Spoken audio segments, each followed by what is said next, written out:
Kaziwai vana veZimbabwe, ndoda kukuchingamidzai muchirongwa chedu chino chatinoti silent battles chamunopakurirwa neni wenyu Tete Linda. Nhasi ndauya kuzotaura nekamwe kanyaya kadiki katisingakwanise kuignore because zvirimo musociety matigere. Nhasi ndauya kuzotaura nevana vari kuma 25, 26, 27, 19 age range iyoyo yevana vakazvarwa vari HIV positive. Ndinoziva it's not easy, but I'll try my best. Asi chekutanga pane pandinoda kuclear kuvaoni vechirongwa chino. I'm not a professional expert munyaya dze-HIV, handisi chiremba.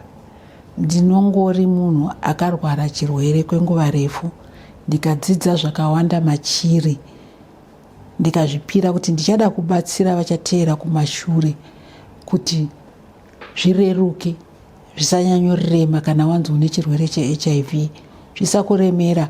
Ndiripo pakuirerutsa, pakubvisa value yeHIV kuti ipedzisire yafanana neflu. Saka today I want to talk nevana vakazvarwa vari HIV positive. Ndinoziva it's not easy, but dai Mwari vandibatsira zvandichataura zvagona kuvabatsira. Mwana azvarwa ari HIV did not play a role kuti anga achiwana chirwere ichi. He or she had no say at all. He or she is just a victim. Wakangosvika panyika wakatomirirwa nemasamoni kuenda kukoti. Usati wapara mhosva, asi mapepa yakwe ekunotongwa ainge atovepo. Saka ukada kuzvitarisa haizi nyaya yekutamba, jeni yacho inorwadza. But I'm here to make this easy kwamuri vanangu. Wakazvarwa neHIV, yes. Une bitterness, yes. You still want to understand why, yes. My questions ese iwayo ane musoro, nekuti iwewe wakangosvika hauna chawakaita ukanzwa nechirwere. Pamusoro pezvo chirwere chacho chinoita kuti usagamuchirike musociety. People tend not to differentiate mwana azvarwa ari HIV positive nemunhu awana HIV atokura. Yes, munogona kuvananga kuti they deserved it nekuti vakazviitira. Ko uyo mwana azvarwa ari positive, what did she do to deserve that? Saka before tasvika pastigma yevana ivavo, tikatarisa ipapo tichaziva toendla vana ivavo. Iwe mwana wakazvarwa uri HIV, you are bitter nekuti yezvinezvi wakura, you want to go into a relationship, but then at the back of your mind uri kuyeuchidzwa kuti mukomana wauri kudanana naye kana kuti musikana wauri kuda uyu achakuda here nekuti iwe une HIV. Mapaona zvapanorwadza. HIV yacho yausingazivi kuti yakasvika sei kwauri, wakangozvarwa uinayo. How do you explain it kumumwe wako wausangana naye wauri kuda iye achikudawo? Saka ndoda kuti ticlear ipapo. Tane generation yevana ivavo vakawandisa. Saka iwewo you are not alone. Izvozvo kuti iri kutokushayisa hope, uri kutya kuti you met a guy, the guy is committed, ada kukuroora, but iwewo wapererwa manje kuti how am I going to do it, kuti unonyare wakaitei. Muudze munhu kuti shamwari, inini I was born HIV positive. It's up to him. If a guy really loves you, he cannot blame you for the things that you could not control, things that happened before your existence. Munhu anofanira kuzvinzwisisa. Imi vana vacho, regai kuramba muine that bitterness yekuti sei ndakazvarwa ndiri HIV. Okay, chindiudza makore amazvarwa imimi, HIV yanga ichiri itsva. Kunyangwa nachiremba vanga vasati vaita figure out kuti vachazvigona sei. There were experiments happening to see how and figure out kuti chirwere ichi tichachiita sei. Saka iwo ndo nguva yaukaconceive nevabereki vako. vamwe vabereki vako iwewe vatende, nekuti vakatozowana ruzivo rwakatendera kuti usvike pauri nhasi uri mupenyu. We have millions yevana vakafa neHIV between the age of 1 year to 2 year.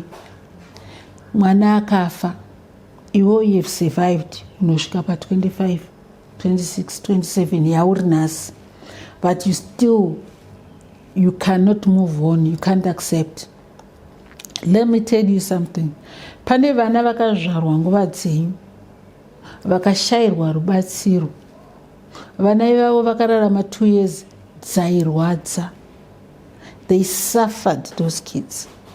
Nekuti vana ivavo vaita infection after infection after infection. Kusvikira mwana anozofa. Mwana iyeye for 2 years dzakararama pasi pezuva rino haana paakamboita upenyu huri nani.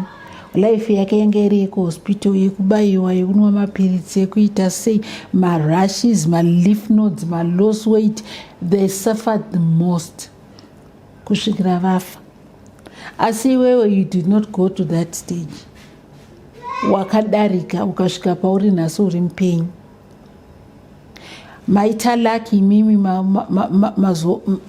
mazowana mishonga yekuti munwe murarame. Chandoda kukuudza iwewe mwana uri HIV positive nhasi, kana uchida a normal life yakafanana neshamwari yako iri negative, you can get it. Unotoiwana ikadarika ishamwari yako ari negative. Do you even know that? Kuti shamwari yako ya age mate yako yakakura nayo yanga iri negative, newe unga uri positive, iwewe unotorarama zviri healthy kudarika we are negative. Why? Pane pamukanzwa imukuru kuti kuri kungofa vanhu vane AIDS chete. Nguva yaiuraya AIDS kudhara yaiveko, kudhara kwakudhara kokuti taingoziva kuti munhu kana afa AIDS, taingoziva kuti kana munhu afa AIDS ndicho here ndicho chachaya chachaya ndicho here chachaya, but not this time. Iye zvinezvi AIDS yakaiswa in control, haisisiriyo iringouraya vanhu. Shamwari yako iwo iri negative inotoita cancer ikafa, iwo ukasara ukamira neHIV yako. Shamwari yako iri negative anotoita complications anouraya, corona yakauya ikauraya vanhu vanga vari health, asi iwo you are still standing. Saka chizviziva kuti iwewe unosvika palevel yemunhu ari normal, ari negative, unotoisvika. Kana wasvika ipapo wakutorarama a normal life. Like I was teaching my previous episodes kuti mukava nediscipline, imimi mazera imimi mukava nediscipline yekuziva kuti ndinofanira kunwa mushonga yangu nenguva, ndinofanira kuzvidzivirira kuma reinfections. You will find out kuti HIV yako ichasuppresswa to a point yekunzi ya undetectable. Zvichireva kuti pauri ipapa hapana chinokutyisa kuti uchiudza mukomana wewe waunoda kuti inzwai plus inini ndinorwara, asi handikwanisi kukutapurirai utachiwana nekuti ndiri pamushonga, utachiwana hwangu huri suppressed. Zvakwa ari mukomana yeye kuti ati anoda here kana kwete, asi iwewe unenge wapa clear. Zvinondirwadza ndine vazukuru vandiri kutaura navo kuma inbox, vazhinji vacho ndosaka ndafunga kuiadresa ichi yacho nhasi, iyo yekuti mazera enyu imimi maakupinda muma relationships. Saka you are scared what you are bringing in the relationship. Saka muda kuti mu figure out. Let me tell you something. Hapana imwe figure out yaunoita. Chekutanga, be truthful. Muudze, sisi ndinokudai asi ufunge ndinonwa mapiritsi shamwari yangu, maresults angu akamira akadai so, handikwanisi kukutapurira chirwere. Iwo kana uchitya unogona hako kupinda papiritsi iri kuita kuti ugare uchiziva kuti uri safe. Saka nyaya chaiye yaitinetsa yakabviswa, that obstacle yanga yakaiswa pamberi pedu sevanhu vari HIV kuti we cannot date vanhu vari negative, it has been removed. Iyo yakatokundwa kare taakutorarama nevanhu vane utachiwana uchitozva kuti mumwe wangu anonwa asina handinwe kana kuti ndiri paprepo. Saka zvichireva kuti mumwe wako uyu ari kunwa kana uchimuda achinwa mapiritsi, chawapo iwo be he or her support system yekumukurudzira kumwa mapiritsi ake zvakanaka kuita kuti asvike papoindi yatinoti undetectable yamunenge masafe nekuita vana venyu vanenge vari negative. Saka nyaya chayo yandauya nayo ndeyekuti vana vedu vakabatwa nechirwere vachiri mumadzitumbe vadzibereki vavo, regai kuramba mine bitterness, regai kuzvilimita in life, because I can see when we go kuti mwana mukomana ari kuda musikana, mwana musikana ari kuda kudheta, you are finding it very difficult because you have got this big rock in front of you yekuti you are HIV positive. No, there is nothing, hapasisina rock up that can stop you from dating whoever you want. And what I want to tell you, the moment yawine mukomana yeye uri kudanana naye muzera yako iyoyo, be very careful. Iyo anogona kunge achitorwarawo futi. But if you break the ice, pakati penyika paita umwe anongobuda pachena, uchatozoona kuti no, zvinhu zvaikutambudza hazvisina, iye anorwarawo. Haizi mhosva yako mwanangu, wakazvarwa zviriko, waakurarama mazviri, hazvina kukuuraya. You were chosen to live up to today by God's grace and love. Nekuti vakafa avo vaitodiwa, vakafa ivavo vaitodiwa nevabereki vavo, asi vakasvika pakufa nekuti pashayikwa ruzivo rwokuti vangachengetwe sei, vangaitwe sei. Iwo tenda vabereki vako kana vachiri vapenyu, vakabvuma kuti upinde pane varipani, vakabvuma kuti utestwe uoneke kuti wakamira sei, vakabvumira kuti unwe mishonga kusvika zuva ranhasi. They played their role. It's something that was beyond their control. Hakuna munhu anoti ndakunoita mwana asi ndakumubara ine HIV. No, every parent's dream is to have a healthy child with a long life. Saka mubereki wako usamublema to that point. Avanga vasingazivi kuti vangaite sei, asi at least vakaita plan B yekuti iwe uzvarwe ukurarama uri pamushonga. Saka rega kugumbukira vabereki. Ndina mai vakauya vachichema zvakandibata, vakati ndine mwana ane 22 years. She does not like me at all, and she has made it very clear to Mama, I hate you. Why was I born with HIV positive? No. Mama did her best. Kuti usvike 22 years idzodzo uzogona kuvhura muromo wako uchivaudza nhasi kuti why am I HIV positive? She did her best. Otherwise, if she did not do what she did, you wouldn't be here today. Wakamira ipapo uchivatuka vari mai vako. Vakaplaya role yavo uye nezvokumwa mushonga uri mupenyu. Izvozvo zvitende.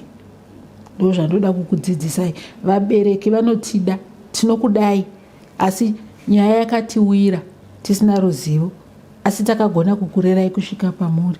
Chititendaiwo nerole yatakaplaya, not kuzotituka, kuzoti disrespect, that why was I born HIV positive? What did you do? No. If I put you in my shoes during that time, if you were born in my time, if we were to change hands and you being the mother and me being the child, maybe you would have done worse. I would have died. You wouldn't have taken care of me kuti undiseva kunditi unditendere kuti ndiwane mishonga, ndinwe mishonga. Asi vana mai venyu vakazviita, saka zvitendei vanangu. 1, 2, tine hama yedu yanga ichirwara, yafa nechirwere. Imimi ma affected part, mwana wamasirwa, ngatiregei kuti anzi achazozvionera. Hakuna cruelty inodarika ipapo, utsinyi.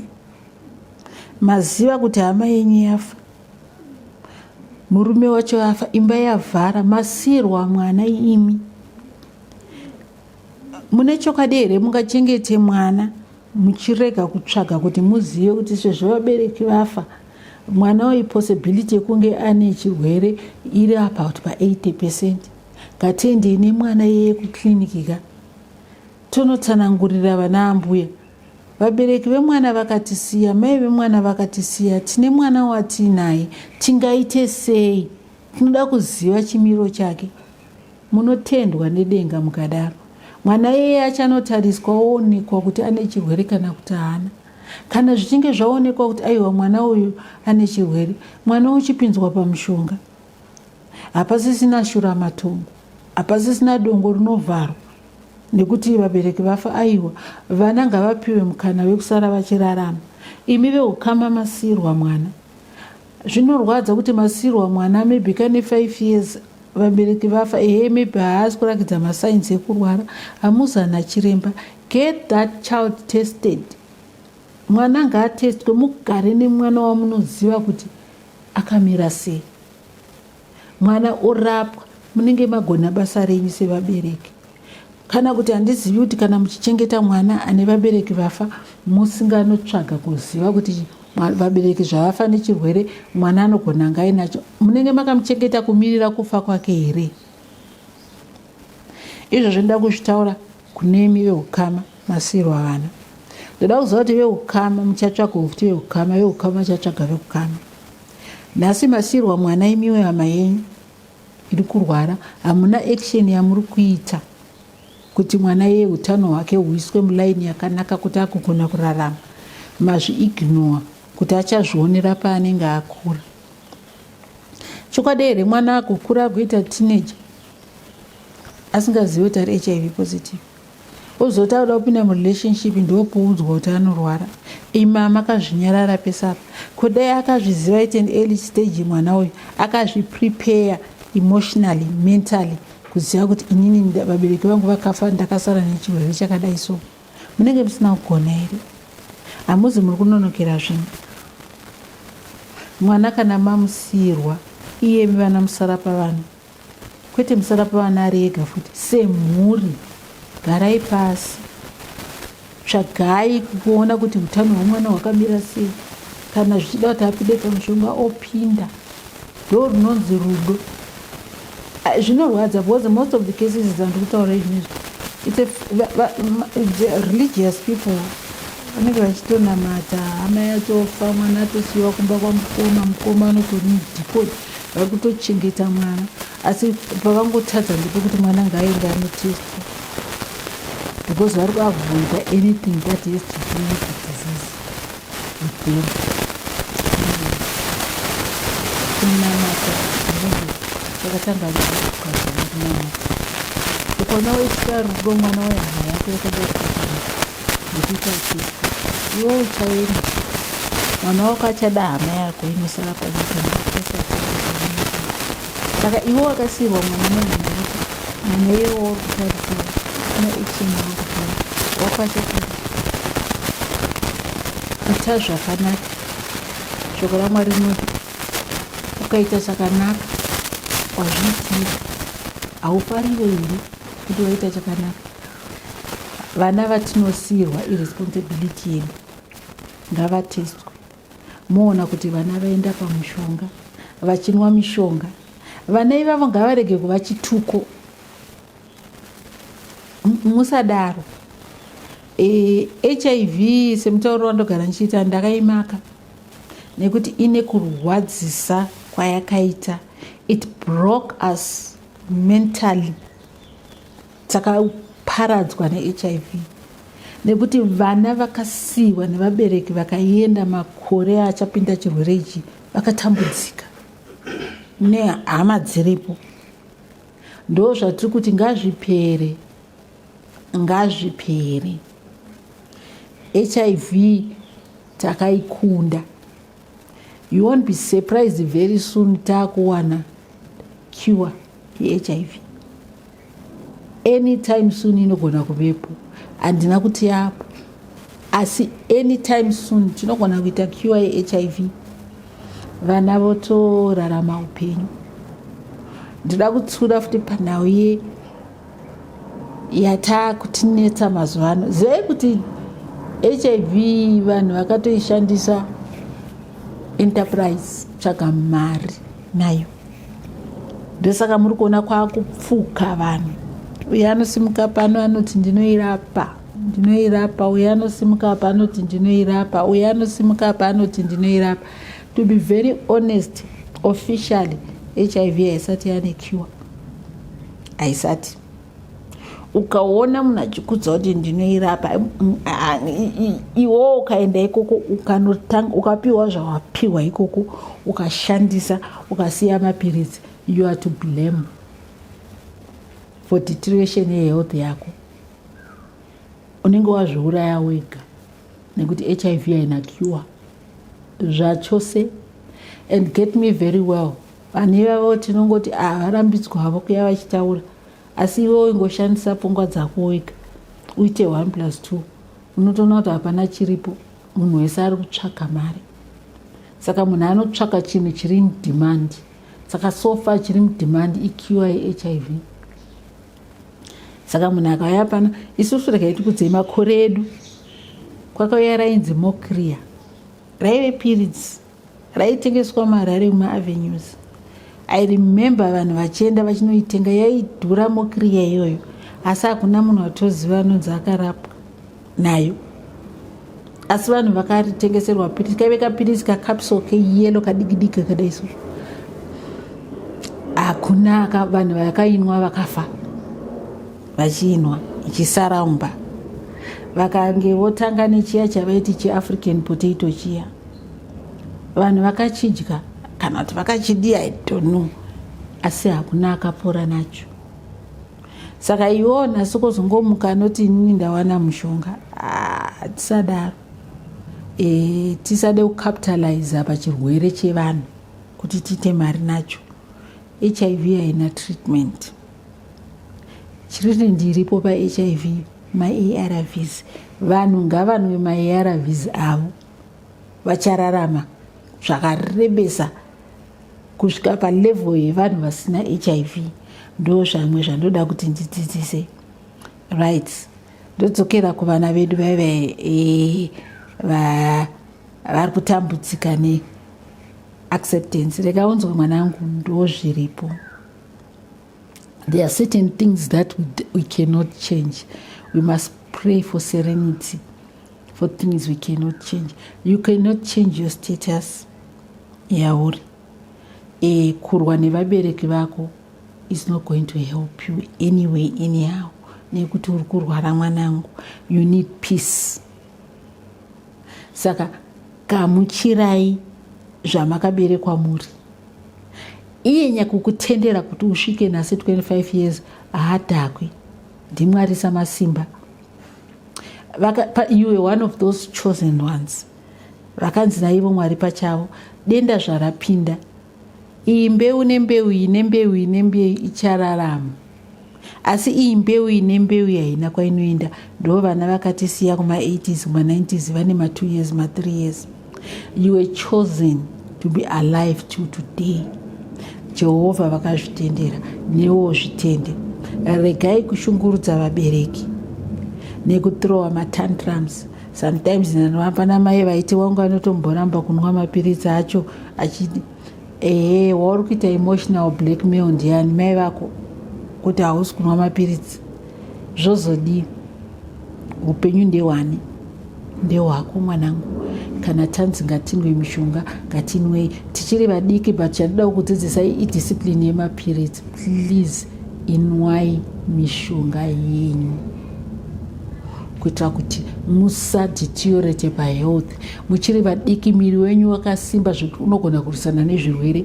At your age today at 25, you were born with it. Until Linda was born without it. Vakatozoicatch out 22 years ago and she's still alive. Ndokukunda here iwewe?